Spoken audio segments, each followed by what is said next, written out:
Look at any big box supercenter at 2 in the afternoon. The aisles are packed, the registers are humming, and the sheer volume of people creates a powerful shield of collective security. You are surrounded by swarms of shoppers who act as passive witnesses to everything around you. But return to that exact same building at 1 in the morning, and the atmosphere shifts. When the crowds evaporate, the remaining layout triggers the dread of a liminal space. A liminal space is a transitional physical area, like an empty hallway or an after-hours waiting room, that feels inherently unsettling when stripped of its usual human activity. These stores regularly span 150,000 square feet. To maximize inventory, the layout relies on parallel rows of 12-foot-high steel shelves. From any given spot on the floor, your vision hits a wall at the end of the aisle. Without people to fill in these gaps, the architecture works against you.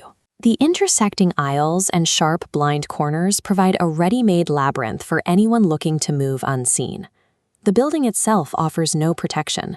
The safety we associate with retail environments relies entirely on the presence of the crowd, not the concrete and steel. Consider Samantha, a 20-year-old assigned to a 10 p.m. to 7 a.m. restocking shift at an Alabama supercenter. Aside from 2 cashiers working up front, she was entirely alone, tasked with organizing sprawling, empty departments at the back of the store. Around 11:30, a man approached her to ask about a pair of jeans. Almost 2 hours later, while moving boxes in the appliance section, she spotted him again. He carried no merchandise. He was simply watching her. The grid layout allowed him to shadow her unseen for hours. Seeking a different environment, Samantha moved to restock the dairy cooler. While it removed her from the open floor, it placed her in a sealed box with exactly one way out.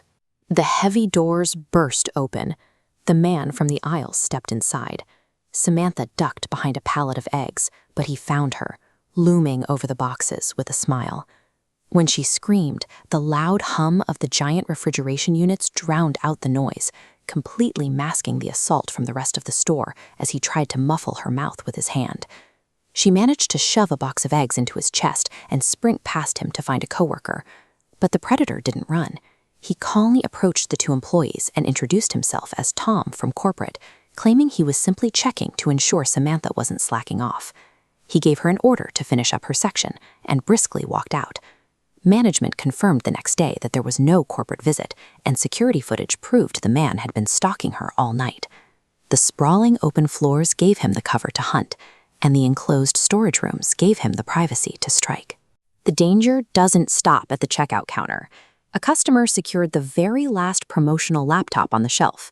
Immediately, a large, disheveled man approached and demanded the computer, shouting and creating a massive scene as the customer hurried away. The confrontation inside was alarming, but the real threat began the moment the customer stepped through the sliding doors and out into the asphalt lot. This area is the transition perimeter. The heavy marketing of the store pulls intense crowds into one location, but the store's authority ends at the sidewalk. Once you are walking to your car in the dark, you are exposed.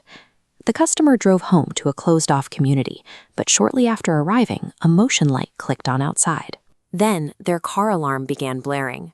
Looking out the window, they saw a strange vehicle parked in the street. Heavy pounding hit the front door, and through the peephole, the family saw the same aggressive man from the electronics department. When the door held, he moved to the back of the house and shattered the glass window of the den. The family locked themselves upstairs and called 911. Police arrived rapidly and caught the man hiding behind a couch in the broken den. He was heavily intoxicated, screaming threats and profanities as they pulled him out of the house in handcuffs. While the friction begins under the fluorescent lights, the store provides no barrier to keep that aggression inside. Once a predator identifies a target in the aisles, the lack of a monitored buffer between the store and the street makes it possible to track a victim all the way to their front door. Deeper inside the store lies the third zone, the restricted back-of-house corridors. A college student working a midnight to 7 restocking shift experienced this firsthand. With only 2 other employees in the building, he was assigned to organize inventory in the warehouse sections. The acoustics of a completely empty warehouse amplify every sound.